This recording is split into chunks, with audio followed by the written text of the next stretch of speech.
Hola chicos, ¿cómo andan? Bien, ¿cómo estás vos?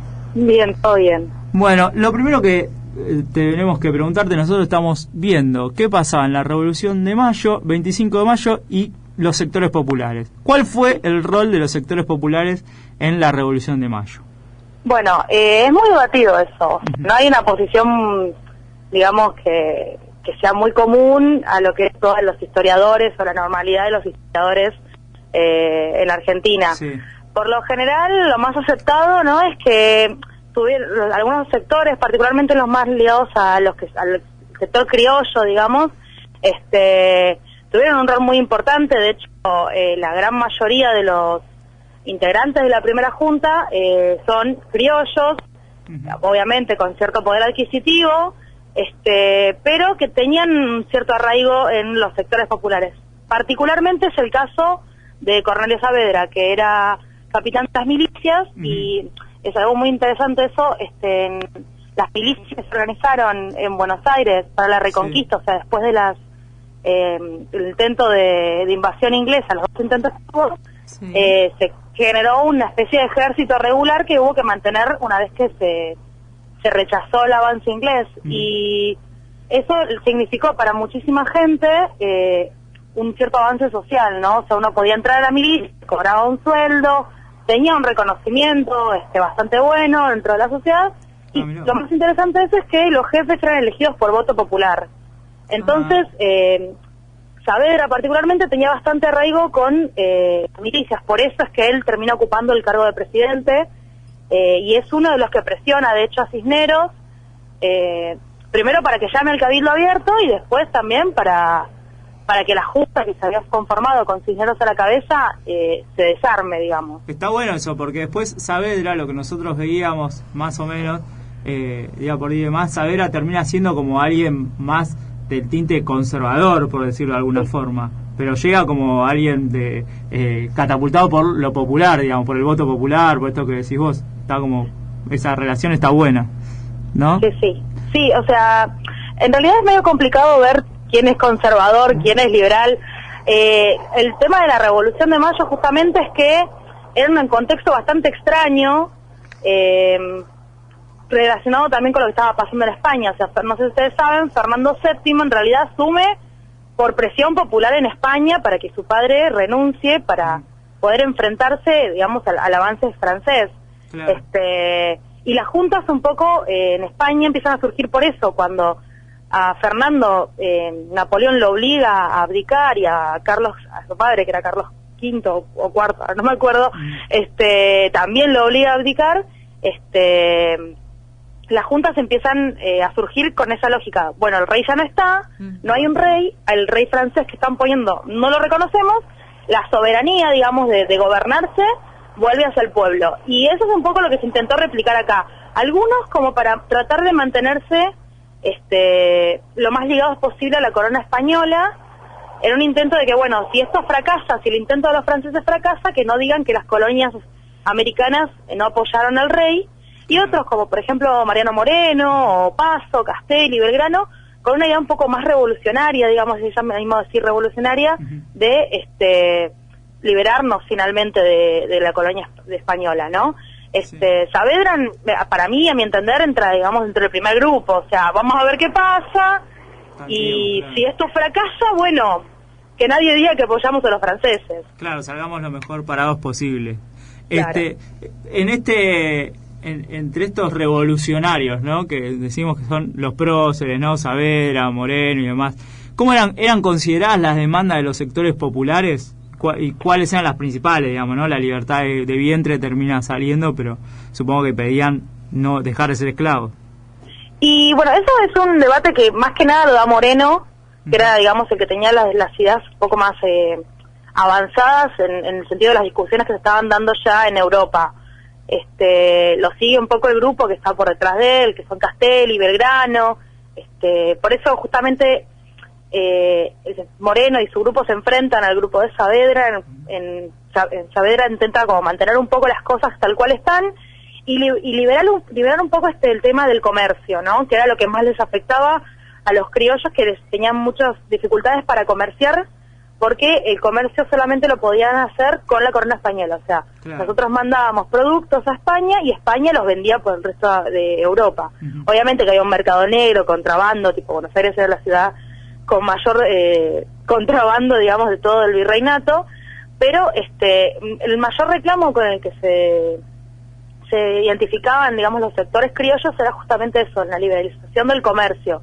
Los sectores populares estaban un poco más contemplados, te digo, por esta ala un poco más reformista, más avanzada, que sí apoyaban reclamos de ciertos sectores populares. El tema es que los sectores populares, estilo esclavos y indios, no estaban muy organizados, no tenían una organización muy grande. Aparte, pensemos que la población negra esclava en Buenos Aires era muy chiquita, o sea, traer un esclavo salía fortunas, eran muy pocos los que lo tenían, porque traerlo y mantenerlo salía un montón de plata. Sí. Sería casi como te diría un bien de lujo, es como tener, no sé, un robotito, comprarte un robotito ahora que te limpie toda la casa, más o menos. Claro.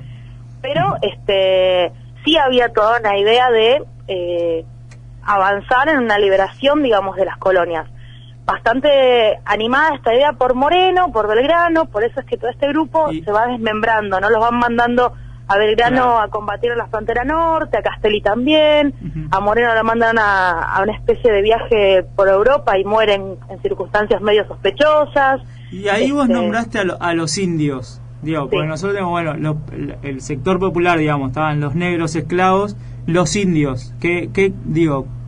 ¿Se sabe, por ejemplo, en qué porcentaje había una población indígena en Buenos Aires y qué esperaba de la revolución o no? Y mira, números exactos no, porque los primeros censos se hicieron muchísimo después, pero sí había poblaciones implantadas, o sea, poblaciones del interior que trasladaron a Buenos Aires, primero para conseguir mano de obra barata y segundo para sacarlos, digamos, de su espacio histórico y debilitarlos de esa manera. Una de las poblaciones que trasladaron, por ejemplo, es la de los llamados diaguitas, que estaban en el norte, en la zona de Tucumán, Catamarca, que acá se lo llamó Quilmes, por eso, no sé si ciudad, pero por eso la zona de Quilmes se llama así, porque los trasladaron a esa zona.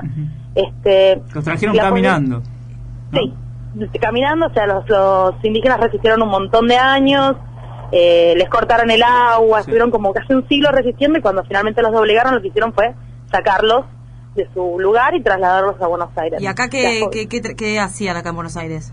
Bueno, acá era mano de obra barata, o sea, no eran esclavos, tenían derechos, digamos, eran libres y vendían su fuerza de trabajo. Lo que pasa es que la vendían a un precio bastante bajo, o sea, eran los que hacían las tareas que nadie quería hacer, cobraban muy poco, se les pagaba por lo general en especie, o sea, les daban comida, les daban ropa, y muchos se empleaban en las casas de los vecinos, como, digamos, no sé, para limpiar, las mujeres, para la cocina. ¿Se sabe si eran más baratos que los esclavos, por ejemplo, para hacer esa tarea? Sí, porque vos pensás que un esclavo lo tenés que mantener, primero lo tenés que trasladar de África, que ya es un gasto bastante grande, y después lo tenés que mantener.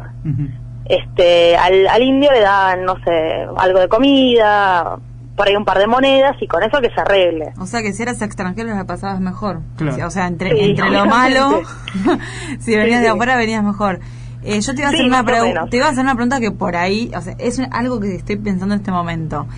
Si Saavedra, Belgrano, Castelli, Moreno, si se sabe si tenían esclavos trabajando o indios o qué tipo de relación, digo, porque estamos haciendo la revolución, pero al final a veces uno se cruza con, por ejemplo, una película y tienen gente que les sirve, ¿no es cierto? Todo, es por una cuestión también, ¿no?, cultural y de costumbre tener toda digamos, una casa donde se maneja de una manera, de una persona que cocina, digo, ¿no? Un nivel social que...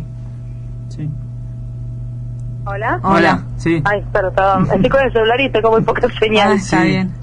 No sé, te preguntaba eso, si sabemos o si se puede llegar a pensar si los revolucionarios que nombrábamos recién tenían contacto, tenían esclavos. Y mira, no hay datos, o sea, es muy difícil conseguir datos muy exactos de esa época. Probablemente sí, o sea, probablemente tuvieran esclavos, alguno que otro, pues te repito, era muy caro tener un esclavo, traerlo, y tenías que amortizar mucho tiempo el gasto de traerlo. Probablemente emplearon a indios. Lo que sí les puedo decir es que Belgrano tenía una visión bastante piola en ese sentido, o sea, él conforma, por ejemplo, el Ejército del Norte con muchísimos indios y los trata de hermanos, o sea, no hace diferencia entre los nacidos hijos de españoles con los indios. No sé muy bien el resto, calculo también que Moreno, por las ideas que tenía, y Castelli, porque son algunos de los impulsores del ideario que después genera lo que se va a cambiar en la asamblea del año 13, que es la que efectivamente demarca, digamos, la abolición de la esclavitud, la libertad de vientres.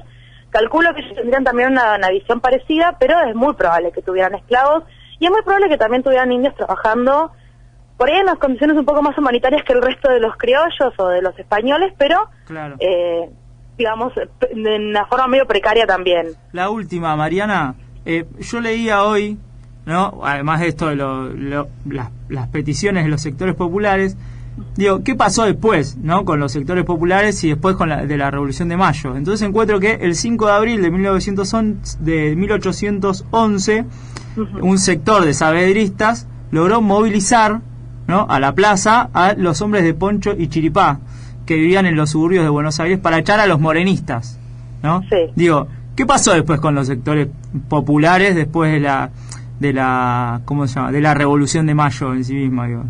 Y bueno, mira, probablemente ese grupo haya sido gente, milicianos, que digamos más bien seguían a Saavedra por una cuestión de que es su jefe y por ahí lo votaron y tiene mucha aceptación dentro de la milicia, capaz sin entender bien cuáles son las intrigas que había entre el grupo de Moreno y el grupo de Saavedra. Está bien, pero lo que a mí me queda es, digamos, se empiezan a movilizar, digamos, ¿no? Me parece. Sí, bueno, digamos, a ver, French y Beruti eran parte de las milicias y de hecho lo que hacen ellos es ejercer presión desde afuera, diciéndole básicamente a todo el cabildo, miren que estamos todos acá, estamos todos con las armas, y si las cosas no salen como nosotros queremos, atacamos. Claro. O sea, era un poder, digamos que hace una fuerza de choque. No quiero decirlo tan livianamente, pero más o menos, ¿no? O sea, obviamente, un ánimo de cambiar las cosas, pero y por lo que yo, digamos, tengo leído y que hemos investigado desde el grupo para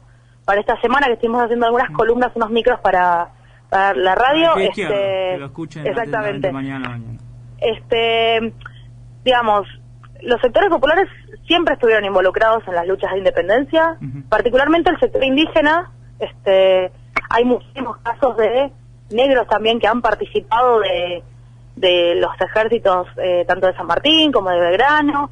El tema es, bueno, primero que no hay mucha información porque lamentablemente no hay historiadores en Argentina que se dediquen a investigar ese tema.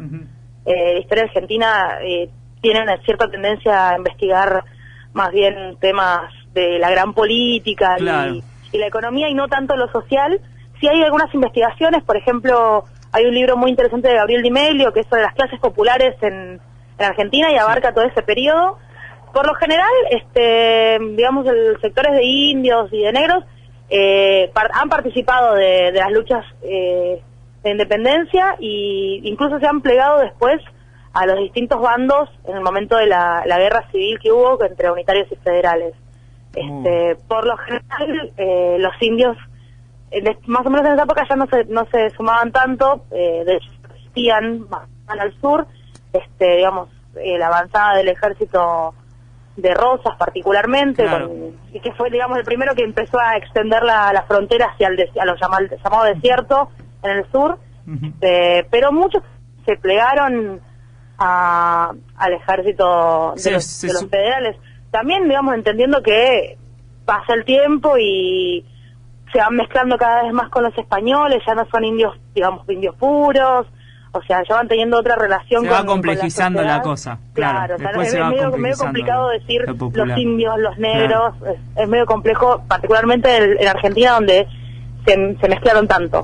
Bueno, Mariana, nos corre el reloj, podemos seguir hablando mucho porque la verdad que está buenísimo el tema, cuando uno se mete con lo que desconoce de la historia, es apasionante, así que cada vez que el equipo de historia de Radio Sur haga algo, o si podemos participar de alguna forma, estaremos en contacto. Buenísimo. Muchísimas gracias, chicos. Abrazo, Mariana, muchas gracias.